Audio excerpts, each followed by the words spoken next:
നമുക്കിനി difference between lyophilic sol and lyophobic sol നോക്കാം. എന്ന് വെച്ചാൽ ലയോഫിലിക് സോളും ലയോഫോബിക് സോളും തമ്മിൽ എന്തൊക്കെ വ്യത്യാസമുണ്ടെന്ന് നോക്കാം. ഒന്നാമത്തത് ഫോഴ്സ് ഓഫ് അട്രാക്ഷൻ. ഈ ലയോഫിലിക് സോളിലാണെങ്കിൽ ഡിസ്പേഴ്സ്ഡ് ഫേസും ഡിസ്പേർഷൻ മീഡിയവും തമ്മിൽ നല്ല സ്ട്രോങ് ഫോഴ്സ് ഓഫ് അട്രാക്ഷനാണ്. എന്ന് വെച്ചാൽ സൊല്യൂട്ട് സോൾവെൻ്റ് പോലെ dispersed face and dispersion medium നമ്മൾ പറഞ്ഞില്ലേ, അവ തമ്മിൽ നല്ല സ്ട്രോങ് ഫോഴ്സ് ഓഫ് അട്രാക്ഷൻ ആയിരിക്കും. ലയോഫോബിക് സോളിലോ അവ തമ്മിൽ വീക്ക് ഫോഴ്സ് ഓഫ് അട്രാക്ഷൻ ആയിരിക്കും. അപ്പോൾ ആ പേര് തന്നെ അങ്ങനെയല്ലേ വന്നത്. ഫിലിക് മീൻസ് ലവിങ്, ഫോബിക് മീൻസ് റിപ്പല്ലിങ് അല്ലെങ്കിൽ ഹേറ്റിങ്. അപ്പം ഡിസ്പേഴ്സ്ഡ് ഫേസും ഡിസ്പേർഷൻ മീഡിയവും തമ്മിൽ നല്ല സ്ട്രോങ് ഫോഴ്സ് ഓഫ് അട്രാക്ഷൻ ആണെങ്കിൽ അവയെ നമ്മൾ ലയോഫിലിക് സോൾ എന്ന് പറയുന്നു. അല്ലെങ്കിൽ അവയ്ക്ക് ലയോഫിലിക് സോളിന് ഡിസ്പേഴ്സ്ഡ് ഫേസും ഡിസ്പേർഷൻ മീഡിയവും തമ്മിൽ സ്ട്രോങ് ഫോഴ്സ് ഓഫ് അട്രാക്ഷനാണ്. അടുത്ത ലയോഫോബിക് സോളിന് ഡിസ്പേഴ്സ്ഡ് ഫേസും ഡിസ്പേർഷൻ മീഡിയവും തമ്മിൽ വീക്ക് ഫോഴ്സ് ഓഫ് അട്രാക്ഷനാണ്. ഇനി പ്രിപ്പറേഷൻ നോക്കാം. ഇവയുടെ ലയോഫിലിക് സോളിനെ നമുക്ക് വേഗത്തിൽ പ്രിപ്പയർ ചെയ്യാൻ പറ്റും. Easily prepared and by mixing the dispersed phase with dispersion medium. Dispersed phase വെറുതെ ഡിസ്പേർഷൻ മീഡിയത്തിലോട്ടിട്ട് കലക്കി കൊടുത്തു കഴിഞ്ഞാൽ നമുക്ക് എന്ത് കിട്ടും? ലയോഫിലിക് സോൾ കിട്ടും. എന്ന് വെച്ചാൽ അവയെ പ്രിപ്പയർ ചെയ്യാൻ വളരെ എളുപ്പമാണ് അല്ലേ. അപ്പോൾ ലയോഫോബിക് സോളിൻ്റെ പ്രിപ്പറേഷനോ some special methods are used for the preparation. Lyophobic sol നിർമ്മാണത്തിന് എളുപ്പമല്ല. അതുകൊണ്ട് അവയ്ക്ക് വേണ്ടി പ്രത്യേകം ചില രീതികളിലൊക്കെ സ്പെഷ്യൽ മെത്തേഡ്സിൽ വഴിയൊക്കെ നമുക്ക് ലയോഫോബിക് സോൾ പ്രിപ്പയർ ചെയ്യാൻ പറ്റത്തുള്ളൂ. അപ്പോൾ ലയോഫിലിക് സോളിൻ്റെ പ്രിപ്പറേഷൻ വെരി ഈസിയാണ്. ലയോഫോബിക് സോളിൻ്റെ preparation some special methods are needed because lyophobic sols means they are അല്ലെങ്കിൽ dispersed phase is not attracted by dispersion medium. Their force of attraction is very weak. So some special methods are used for the preparation of lyophilic soil. ഇനി നമുക്കതിൻ്റെ reversibility നോക്കാം. ഈ lyophilic സോളിനകത്ത് dispersion മീഡിയവും dispersed ഫേസും തമ്മിൽ വേഗത്തിൽ അവ prepare ചെയ്യാനും പറ്റും. അതുപോലെ അവയെ നമുക്ക് വേഗത്തിൽ സെപ്പറേറ്റ് ചെയ്യാൻ പറ്റും. അപ്പോൾ സെപ്പറേറ്റ് ചെയ്യാൻ പറ്റുന്നതുകൊണ്ട് അവയെ നമ്മൾ റിവേഴ്സിബിൾ എന്ന് പറയുന്നു. എന്നാൽ ലയോഫോബിക് സോളിൻ്റെ നിർമ്മാണം വളരെ പാടാണ്. ചില പ്രത്യേക മെത്തേഡ് വഴി അവ പ്രിപ്പയർ ചെയ്യാൻ പറ്റും. അതുകൊണ്ട് അവ പ്രിപ്പയർ ചെയ്ത് കഴിഞ്ഞാൽ അവയെ തിരിച്ച് ഡിസ്പേഴ്സ്ഡ് ഫേസും ഡിസ്പേർഷൻ മീഡിയം ആക്കാൻ ഡിഫിക്കൽട്ടാണ്. അവ ഇർറിവേഴ്സിബിൾ ആണെന്ന് പറയാം. അപ്പോൾ ലയോഫിലിക് സോൾ റിവേഴ്സിബിൾ ആണെങ്കിൽ ലയോഫോബിക് സോൾ ഇർറിവേഴ്സിബിൾ ആണ്. ഇനി സ്റ്റെബിലിറ്റി നോക്കാം. ഈ ലയോഫിലിക് സോൾ സെൽഫ് സ്റ്റെബിലൈസ്ഡ് ആണ്. അവ ഇത് പ്രിപ്പയർ ചെയ്ത് കഴിഞ്ഞാൽ അവ പിന്നെ എന്ത് ചെയ്യത്തില്ല, കൊയാഗുലേറ്റ് ചെയ്യുകയൊന്നുമില്ല. അവ സ്റ്റേബിൾ സൊല്യൂഷനാണെന്ന് പറയാം. അപ്പോൾ ലയോഫിലിക് സോൾ എന്ന് പറഞ്ഞാൽ സെൽഫ് സ്റ്റെബിലൈസ്ഡ് ആണ്. എന്നാൽ ലയോഫോബിക് സോൾ എന്ന് വെച്ചാൽ ലെസ് സ്റ്റേബിളാണ് and request some stabilising agent add ചെയ്താൽ ഇവ എന്ത് ചെയ്യാൻ പറ്റത്തുള്ളൂ, ഇവ സ്റ്റേബിളായിട്ട് നിൽക്കത്തുള്ളൂ. എന്ന് വെച്ചാൽ നമുക്കറിയാമല്ലോ ലയോഫിലിക് സോൾ എന്ന് വെച്ചാൽ ഡിസ്പേഴ്സ്ഡ് ഫേസും ഡിസ്പേർഷൻ മീഡിയം തമ്മിൽ അട്രാക്ഷൻ ഉണ്ട്. അതുകൊണ്ട് അവ സ്റ്റേബിളായിട്ട് തന്നെ നിന്നോളും. എന്നാൽ ലയോഫോബിക് സോൾ എന്ന് വെച്ചാൽ ഈ ഡിസ്പേഴ്സ്ഡ് ഫേസും ഡിസ്പേർഷൻ മീഡിയം തമ്മിൽ അട്രാക്ഷൻ ഇല്ല അല്ലേ. അവ ഫോബിയ മീൻസ് റിപ്പൽഷൻ അല്ലേ. അല്ല, അവയ്ക്ക് ഈ ഡിസ്പേഴ്സ്ഡ് ഫേസും മീഡിയം തമ്മിലൊരു റിപ്പൽഷനാണ് വരുന്നത്. അതുകൊണ്ട് അവയെ പിടിച്ചു നിർത്തണമെങ്കിൽ ആരെങ്കിലും സഹായത്തോടെ ഇവ തമ്മിൽ കണക്ട് ചെയ്ത് അല്ലെങ്കിൽ ഇവ തമ്മിൽ ബന്ധിപ്പിക്കണമെങ്കിൽ ആരെങ്കിലും ഒന്ന് സഹായിക്കണം അല്ലേ. അവ തമ്മിൽ അല്ലെങ്കിൽ റിപ്പൽഷനാണ്, അവ തമ്മിൽ ശത്രുതയാണ്. എപ്പോൾ നോക്കിയാൽ ഇവരെ യോജിപ്പിക്കണമെങ്കിൽ ആരുടെയെങ്കിലും ഒരു മീഡിയേറ്റർ വേണം. അപ്പോൾ ഇവ ലെസ് സ്റ്റേബിളാണ്. അതുപോലെ അവ സ്റ്റേബിൾ ആവണമെങ്കിൽ എന്തെങ്കിലും സ്റ്റെബിലൈസിങ് ഏജൻറ്റ് ആഡ് ചെയ്ത് കൊടുത്താലേ പറ്റത്തുള്ളൂ. ഇനി അടുത്ത കൊയാഗുലേഷൻ എന്ന് വെച്ചാൽ നമുക്കറിയാമല്ലോ, ഈ ലിക്വിഡ് ഫോമിൽ ഇരിക്കുന്നത് കുറച്ച് നേരം കഴിയുമ്പോൾ സോളിഡ് ഫോമിലാവല്ലേ, അല്ലെങ്കിൽ ഇവ സെറ്റിൽ ഡൗൺ ചെയ്യും. ഇതിനകത്തുള്ള പാർട്ടിക്കിൾസ് സെറ്റിൽ ഡൗൺ ചെയ്യത്തില്ലേ, അപ്പോൾ കൊയാഗുലേറ്റ് ചെയ്യും. അപ്പം കൊയാഗുലേറ്റ് ചെയ്യുന്നത് large amount of electrolyte is needed for coagulation. ഇവ ലിക്വിഡ് ഫേസിൽ നിന്ന് സോളിഡ് ഫേസ് ആവണമെങ്കിൽ അല്ലെങ്കിൽ കൊയാഗുലേറ്റ് ചെയ്യണമെങ്കിൽ large amount of electrolyte add ചെയ്ത് കൊടുക്കണം. ഇലക്ട്രോലൈറ്റ്സ് ആഡ് ചെയ്ത് കൊടുത്താൽ ഈ ഡിസ്പേഴ്സ്ഡ് ഫേസ് സെറ്റിൽ ഡൗൺ ചെയ്ത് കൊയാഗുലേറ്റ് ചെയ്യത്തുള്ളൂ. എന്നാൽ ലയോഫിലിക് സോളിൻ്റെ കാര്യത്തിൽ small amount of electrolyte is added. അവ ഒന്നാമതേ ഇവ തമ്മിൽ റിപ്പൽഷനാണ്, അല്ലെങ്കിൽ ഡിസ്പേഴ്സ്ഡ് ഫേസും ഡിസ്പേർഷൻ മീഡിയം തമ്മിൽ റിപ്പൽഷനാണ്. അപ്പോൾ ചെറിയൊരു കാര്യം മതി, എന്ന് വെച്ചാൽ ഇവ തമ്മിൽ വഴക്കാണ്. അപ്പോൾ ചെറിയൊരു കാര്യം മതി ഇവ തമ്മിൽ പിരിഞ്ഞു പോകാൻ അല്ലേ. അതുപോലെ ചിന്തിച്ചാൽ മതി. അപ്പോൾ ലയോഫിലിക് സോളിൽ ഡിസ്പേഴ്സ്ഡ് ഫേസും ഡിസ്പേർഷൻ മീഡിയവും തമ്മിൽ വീക്ക് ഫോഴ്സ് ഓഫ് അട്രാക്ഷൻ അല്ലെങ്കിൽ റിപ്പൽഷനാണ്. അതുകൊണ്ട് ചെറിയൊരു ഇലക്ട്രോലൈറ്റ് അല്ലെങ്കിൽ ചെറിയ രീതിയിൽ കുറഞ്ഞ അളവിൽ ഇലക്ട്രോലൈറ്റ് ഇട്ട് കൊടുത്താൽ തന്നെ ഇവ എന്ത് ചെയ്തോളും, അവ കൊയാഗുലേറ്റ് ചെയ്തോളും. അപ്പോൾ ഇത്രയും മനസ്സിലായില്ലേ? It is a difference between lyophilic sol and lyophobic sol. ഇനി അടുത്തത് based on the nature of particles. ഈ പാർട്ടിക്കിൾസിൻ്റെ വലിപ്പം അനുസരിച്ച് നമുക്ക് എന്ന് വെച്ചാൽ ഏത് പാർട്ടിക്കിൾസാണ്? ഡിസ്പേഴ്സ്ഡ് ഫേസ് പാർട്ടിക്കിൾസ് എന്ന് വെച്ചാൽ അതിനകത്തുള്ള സ്മോൾ എമൗണ്ട് ഓഫ് പാർട്ടിക്കിൾസ് ഇല്ല, ഡിസ്പേഴ്സ്ഡ് ഫേസ് പാർട്ടിക്കിൾസ് അല്ലെങ്കിൽ സൊല്യൂട്ട് പാർട്ടിക്കിൾസ് നമ്മൾ പറയത്തില്ലേ, അതുപോലെ സൊല്യൂട്ട് പാർട്ടിക്കിൾസ് അല്ലെങ്കിൽ ഡിസ്പേഴ്സ്ഡ് ഫേസിൻ്റെ നേച്ചർ അനുസരിച്ച് നമുക്ക് ഇവയെ മൂന്നായിട്ട് തിരിക്കാം. ഒന്നാമത്തെ multi molecular colloids, 2 macro molecular colloids, 3 aggregated colloids. അപ്പോൾ എന്തൊക്കെയാണ് ഇവയെന്ന് നോക്കാം. ഒന്ന് മൾട്ടി മോളിക്കുലാർ കൊളോയിഡ്സ്.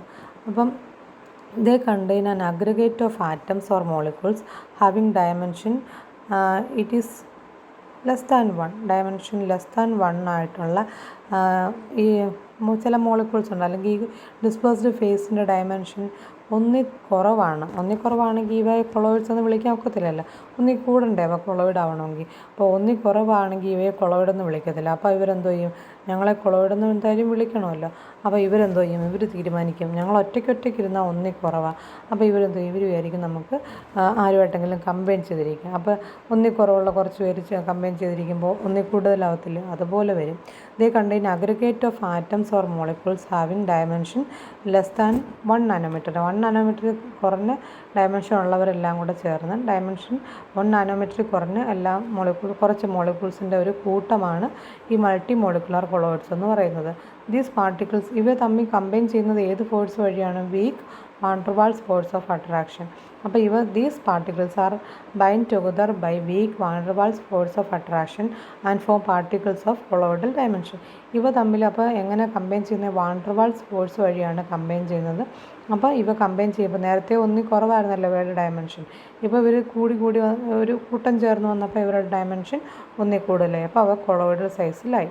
എക്സാമ്പിൾസ് പറഞ്ഞാൽ arsenic sulphate sol, sulphur sols, പിന്നെ metal sols like gold sol, silver sol. ഇതൊക്കെ എന്തിന് എക്സാമ്പിളാണ്? മൾട്ടി മോളിക്കുലാർ കൊളോയിഡ്സിന് എക്സാമ്പിളാണ്. ഇനി അടുത്തത് മാക്രോ മോളിക്കുലാർ കൊളോയിഡ്സ്. അപ്പോൾ മാക്രോ മോളിക്യൂൾസ് എന്ന് വെച്ചാൽ നമുക്കറിയാം മോളിക്കുലാർ സൈസ് വലിയ മോളിക്കുലാർ സൈസ് ഉള്ളവയല്ലേ മാക്രോ മോളിക്യൂൾസ് എന്ന് പറയുന്നത്. അപ്പോൾ മാക്രോ മോളിക്യൂൾസ് സാധാരണ പോളിമേഴ്സാണിവ. Macro molecules in suitable solvents form solutions in which the size of the particles is in the colloidal range. അപ്പോൾ മാക്രോ മോളിക്യൂൾസിന് ഇവ ഒറ്റയ്ക്കിരിക്കുമ്പോൾ തന്നെ കൊളോയിഡൽ റേഞ്ചിലാണ് അവയുടെ സൈസ്. ഈ സിസ്റ്റത്തെയാണ് നമ്മൾ മാക്രോ മോളിക്കുലാർ കൊളോയിഡ്സ് എന്ന് വിളിക്കുന്നത്. These colloids R quite stable and resemble true solutions in many properties. ഇപ്പോൾ ഞാൻ പറഞ്ഞല്ലോ ഇവയുടെ പ്രത്യേകത. അപ്പോൾ ഓരോ പാർട്ടിക്കിൾസിൻ്റെയും സൈസ് എന്തിന് തുല്യമാണ്? വലിയ സൈസാണെന്ന് വെച്ചാൽ 1000-നും കൂടുതലല്ല, എന്നാൽ 1-നും 1000-നും ഇടയ്ക്ക് നാനോമീറ്റർ ഉള്ളവരല്ലേ നമ്മുടെ കൊളോയിഡ്സ് എന്ന് പറയുന്നത്. അപ്പോൾ ഇവരുടെ സൈസ് വലിയ സൈസാണ്. സിംഗിളായിട്ടിരിക്കുമ്പോൾ തന്നെ ഇവരുടെ സൈസ് വലിപ്പമുള്ള മോളിക്യൂൾസ് തന്നെയാണ്. അവയാണ് മാക്രോ മോളിക്കുലാർ കൊളോയിഡ്സ് എന്ന് വിളിക്കുന്നത്. അപ്പോൾ ഒന്നുകൂടെ നോക്കാം. Macro molecules is suitable solvents form solutions in which the size of the particles is in colloidal range. ഇവ സോൾവൻറ്റിൽ ആഡ് ചെയ്യുമ്പോൾ അവരുടെ സൈസ് എന്തിൻ്റെ റേഞ്ചിൽ തന്നെ? കൊളോയിഡൽ റേഞ്ചിൽ തന്നെയാണ് ഉള്ളത്. ഈ സിസ്റ്റത്തെ നമ്മൾ മാക്രോ മോളിക്കുലാർ കൊളോയിഡ്സ് എന്ന് വിളിക്കുന്നത്. ഈ കൊളോയിഡ്സ് സ്റ്റേബിളാണ്. ഇവ എന്തിനെ പോലെ ബിഹേവ് ചെയ്യും? ട്രൂ സൊല്യൂഷനെ പോലെ. പല പ്രോപ്പർട്ടീസും ട്രൂ സൊല്യൂഷനെ പോലെ തന്നെയാണ്. ആരുടെ പ്രോപ്പർട്ടീസാണ്? മാക്രോ മോളിക്കുലാർ കൊളോയിഡ്സിൻ്റെ മിക്ക പ്രോപ്പർട്ടീസും ആരെപ്പോലെ തന്നെയാണ്? ട്രൂ സൊല്യൂഷൻസിനെ പോലെ തന്നെയാണ്. ഇനി അടുത്തത് നോക്കാം. Associated colloids. These are substance which behave as normal strong electrolytes at low concentration but as colloids at higher concentration. ഇവ സാധാ ഇലക്ട്രോലൈറ്റ്സ് ആണ്. ഇലക്ട്രോലൈറ്റ്സ് അറിയാമല്ലോ നമുക്ക്. ചാർജ്ഡ് സ്പീഷീസ് അല്ലെങ്കിൽ പോസിറ്റീവ് നെഗറ്റീവ് അയോൺസ് ഉള്ള സൊല്യൂഷനെയാണ് നമ്മൾ ഇലക്ട്രോലൈറ്റ്സ് എന്ന് വിളിക്കുന്നത്. അപ്പോൾ ഈ അസോസിയേറ്റഡ് കൊളോയിഡ്സ് സാധാരണ രീതിയിൽ സ്ട്രോങ് ഇലക്ട്രോലൈറ്റ്സ് ആണ്. എപ്പോഴാണ്? Low concentration. ഇവയുടെ അയോൺസിൻ്റെ എണ്ണം, ഇതിനകത്തുള്ള അയോണുകളുടെ എണ്ണം കുറവുള്ളവയല്ലേ ലോ കോൺസെൻട്രേഷൻ എന്ന് പറയുന്നത്. അപ്പോൾ ഇവയുടെ അയോൺസിൻ്റെ കോൺസെൻട്രേഷൻ കുറവാണെങ്കിൽ അവ സാധാ സ്ട്രോങ് ഇലക്ട്രോലൈറ്റ് ആയിട്ട് തന്നെ ബിഹേവ് ചെയ്യും, സാധാ ഇലക്ട്രോലൈറ്റ്. പക്ഷേ ഇവയുടെ കോൺസെൻട്രേഷൻ കൂട്ടിക്കഴിഞ്ഞാൽ അല്ലെങ്കിൽ ഇതിനകത്തുള്ള നമ്പർ ഓഫ് കൊളോയിഡൽ അയോൺസിൻ്റെ എണ്ണം കൂടി കഴിയുമ്പോൾ എന്തോ ചെയ്യും? അവയുടെ സ്വഭാവം മാറും. അപ്പോഴാണ് ഇവയുടെ കൊളോയിഡൽ സ്വഭാവം കാണിക്കുന്നത്. സാധാരണ കോൺസെൻട്രേഷൻ കുറവാണെങ്കിൽ ഇവ ആരായിട്ട് തന്നെ ഇരിക്കുമോ? Normal strong ഇലക്ട്രോലൈറ്റാണ്. പക്ഷേ ആളുകളുടെ എണ്ണം കൂടുമ്പോൾ ഇവരുടെ സ്വഭാവം മാറി എന്തായിട്ട് മാറും? കൊളോയിഡ്സ് ആയിട്ട് മാറും. ഹയർ കോൺസെൻട്രേഷനില്ല ഇവ കൊളോയിഡായിട്ട് മാറുന്നത്. The colloidal behaviour is because of the formation of aggregates. അപ്പോൾ ഇവയുടെ കൊളോയിഡൽ സ്വഭാവം വരാനുള്ള കാരണം ഇവ കൂട്ടം ചേരുന്നുണ്ട്. കൂട്ടം ചേർന്നിരിക്കുന്ന ഓരോ ഗ്രൂപ്പുകളെ നമ്മൾ മൈസെൽസ് എന്ന് വിളിക്കുന്നത്. അപ്പോൾ ഇവയുടെ പ്രത്യേകത എന്തോ? The colloidal behaviour is because of the formation of aggregates. ഇവയുടെ കൂട്ടങ്ങൾ കൂടി ചേരുന്നതാണ് കൊളോയിഡൽ സ്വഭാവത്തിന് കാരണം. ഈ കൂട്ടത്തെയാണ് നമ്മൾ മൈസെൽസ് എന്ന് വിളിക്കുന്നത്. അപ്പോൾ അസോസിയേറ്റഡ് കൊളോയിഡ്സിൻ്റെ പ്രത്യേകത എന്തോ? ആളുകളുടെ എണ്ണം കുറവാണെങ്കിൽ അവ നോർമലായിട്ട് പാവം പോലെ നോർമൽ സ്ട്രോങ് ഇലക്ട്രോലൈറ്റ് ആണ്. പക്ഷേ ഇവർ 5-6 പേര് ഒത്തിരി പേര് കൂടിക്കഴിഞ്ഞാൽ അവരുടെ സ്വഭാവം അങ്ങ് മാറും. അപ്പോൾ ആരായിട്ട് മാറും? അവർ കൊളോയിഡായിട്ട് മാറി കോൺസെൻട്രേഷൻ അവരുടെ നമ്പർ ഓഫ് അയോൺസ് അല്ലെങ്കിൽ നമ്പർ കൂടി കഴിയുമ്പോൾ അവ കൊളോയിഡായിട്ട് മാറുമ്പോൾ അവർ കൂട്ടം ചേർന്ന് ഗ്രൂപ്പ് ഫോം ചെയ്തില്ലേ? അതേപോലെ ഗ്രൂപ്പ് ഫോം ചെയ്ത് ഈ ഗ്രൂപ്പിനെ നമ്മൾ എന്ത് വിളിക്കുന്നത്? മൈസെൽസ് എന്ന് വിളിക്കുന്നത്. The formation of micelles take place only above a particular temperature called Kraft temperature. ഇവർ കൂട്ടം കൂടണമെങ്കിൽ അവർക്ക് അനുയോജ്യമായ സാഹചര്യത്തിലല്ല അവർ കൂട്ടം കൂടാൻ പറ്റും. അപ്പോൾ ഫോർമേഷൻ ഓഫ് മൈസെൽ ഫോം ചെയ്യണമെങ്കിൽ ഒരു പർട്ടിക്കുലർ ടെമ്പറേച്ചർ വേണം. ആ പർട്ടിക്കുലർ ടെമ്പറേച്ചറിന് മുകളിലാണെങ്കിലേ ഇവ എന്ത് ചെയ്തുള്ളൂ? മൈസെൽ ഫോർമേഷൻ നടക്കത്തുള്ളൂ. ആ ടെമ്പറേച്ചറിനെ നമ്മൾ വിളിക്കുന്നത് Kraft temperature. KRAFT Kraft temperature. അപ്പോൾ ടെമ്പറേച്ചറിനുള്ള ലെറ്റർ കാണിക്കാൻ T എന്നും ക്രാഫ്റ്റിൻ്റെ ലെറ്റർ കാണിക്കാൻ സ്മോൾ k സഫിക്സ് ആയിട്ടും കൊടുക്കുക. അപ്പം ക്രാഫ്റ്റ് ടെമ്പറേച്ചർ എന്ന് വെച്ചാൽ എന്തോ? മൈസെൽ ഫോർമേഷന് ആവശ്യമായ ആ പർട്ടിക്കുലർ ടെമ്പറേച്ചറോ അതിൽ മുകളിലും ആണെങ്കിൽ മൈസെൽസ് ഫോം ചെയ്യും. എന്താണ് മൈസെൽസ്? കുറേ ഇലക്ട്രോലൈറ്റ്സ് കമ്പൈൻ ചെയ്യുമ്പോൾ ഇതെന്തോ ആവുന്ന സാധാ ഇലക്ട്രോലൈറ്റായിട്ടിരുന്ന ഇവർ ഇലക്ട്രോലൈറ്റ്സിൻ്റെ എണ്ണം കൂടുമ്പോൾ അല്ലെങ്കിൽ അയോൺസിൻ്റെ എണ്ണം കൂടുമ്പോൾ ഇവർ കൂട്ടമായിട്ടിരുന്ന് അവ അഗ്രഗേറ്റായി മാറി അവ മൈസെൽസായി മാറുന്നു. ഈ മൈസെൽ ആവാനൊരു പ്രത്യേക ടെമ്പറേച്ചർ വേണം. ഈ ടെമ്പറേച്ചറിനെ നമ്മൾ ക്രാഫ്റ്റ് ടെമ്പറേച്ചർ എന്ന് വിളിക്കുന്നത്. ആൻഡ് ഇവ മൈസെൽ ആവണമെങ്കിൽ ഒരു പർട്ടിക്കുലർ കോൺസെൻട്രേഷൻ വേണമല്ലേ? അപ്പോൾ ഈ ഗ്രൂപ്പ് ഫോം ചെയ്യണമെങ്കിൽ ഒരു ഗ്രൂപ്പ് ഫോം ചെയ്യാം. ഇപ്പം 10 പേര് കൂടുതലുണ്ടെങ്കിൽ നമ്മളിപ്പോൾ മൈസെൽ ആവത്തുള്ളൂ എന്ന് പറയുന്നു. അതുപോലെ തന്നെ ഇപ്പോൾ ഒരു പർട്ടിക്കുലർ കോൺസെൻട്രേഷൻ എബോവ് ആണെങ്കിലേ അവ മൈസെലായിട്ട് മാറത്തുള്ളൂ. അപ്പോൾ ആ പർട്ടിക്കുലർ കോൺസെൻട്രേഷനെയാണ് നമ്മൾ എന്തെന്ന് വിളിക്കുന്നത്? ക്രിട്ടിക്കൽ മൈസെൽ കോൺസെൻട്രേഷൻ വിളിക്കുന്നത്. ഇപ്പോൾ ക്രാഫ്റ്റ് ടെമ്പറേച്ചർ എന്ന് വെച്ചാൽ മൈസെൽ ആവാൻ ആവശ്യമായ ടെമ്പറേച്ചറിനെയാണ് ക്രാഫ്റ്റ് ടെമ്പറേച്ചർ എന്ന് വിളിക്കുന്നത്. ഇവ മൈസെൽ ആവണമെങ്കിൽ വേണ്ടുന്ന കോൺസെൻട്രേഷനെയാണ് ക്രിട്ടിക്കൽ മൈസെൽ കോൺസെൻട്രേഷൻ എന്ന് വിളിക്കുന്നത്. അപ്പോൾ surface active agents such as soaps and synthetic detergents are examples for മൈസെൽസിന് ഉദാഹരണം സോപ്പ്, സിന്തറ്റിക് ഡിറ്റർജൻറ്റ്സ് ഇതൊക്കെ എന്തിന് എക്സാമ്പിളാണ്? മൈസെൽസിന് എക്സാമ്പിളാണ്. These colloids have both lyophobic and lyophilic parts. ഈ കൊളോയിഡ്സിന് എന്തൊക്കെയുണ്ട്? ലയോഫോബിക് പാർട്ടും ഉണ്ട്, ലയോഫിലിക് പാർട്ടും ഉണ്ട്. എന്ന് വെച്ചാൽ ഇതൊരു കൊളോയിഡാണ്. അപ്പോൾ ഇതൊരു കൊളോയിഡാണ് നമുക്കറിയാമല്ലോ. എന്ന് വെച്ചാൽ പാർട്ടിക്കിൾ സൈസ് 1 നാനോമീറ്ററിനും 1000 നാനോമീറ്ററിനും ഇടയ്ക്കാണ് ഇവ. ഈ കൊളോയിഡ്സിന് ഒരു പ്രത്യേകത, ഇവയ്ക്ക് 2 ഭാഗങ്ങളുണ്ട്. ഒന്ന് ലയോഫിലിക് ആയിരിക്കും, ഒന്ന് എന്തായിരിക്കും? ലയോഫോബിക് ആയിരിക്കും. അപ്പോൾ അതിൻ്റെ ഒരു പടമാണ് താഴെ കാണിച്ചേക്കുന്നത്. അപ്പോൾ ഒരു അയോൺ, അപ്പോൾ ഇതിനകത്ത് ഇങ്ങനെയുള്ള കുറേ അയോണുകൾ ചേർന്നാണ് നമുക്ക് മൈസെൽ ഉണ്ടാകുന്നത്. അപ്പോൾ ഈ താഴെ കാണിച്ചേക്കുന്ന ഈ അയോൺ, അതിനകത്ത് കണ്ടോ hydro carbon part CH3 hydrophobic tail എന്ന് എഴുതിയേക്കുന്നുണ്ടല്ലേ നിങ്ങൾ? Hydrophobic tail. അപ്പോൾ ഇതിനകത്ത് ഒരു ഭാഗം എന്തുവാണ്? ഹൈഡ്രോഫോബിക് പാർട്ടാണ്. അതിനകത്ത് ഒരു ഭാഗം ഹെഡ് കണ്ടോ? പിങ്ക് കളറിൽ ഹൈഡ്രോഫോബിക് ഹെഡ്. അപ്പോൾ ഇതിനകത്ത് ഒരു ഭാഗം എന്തോ?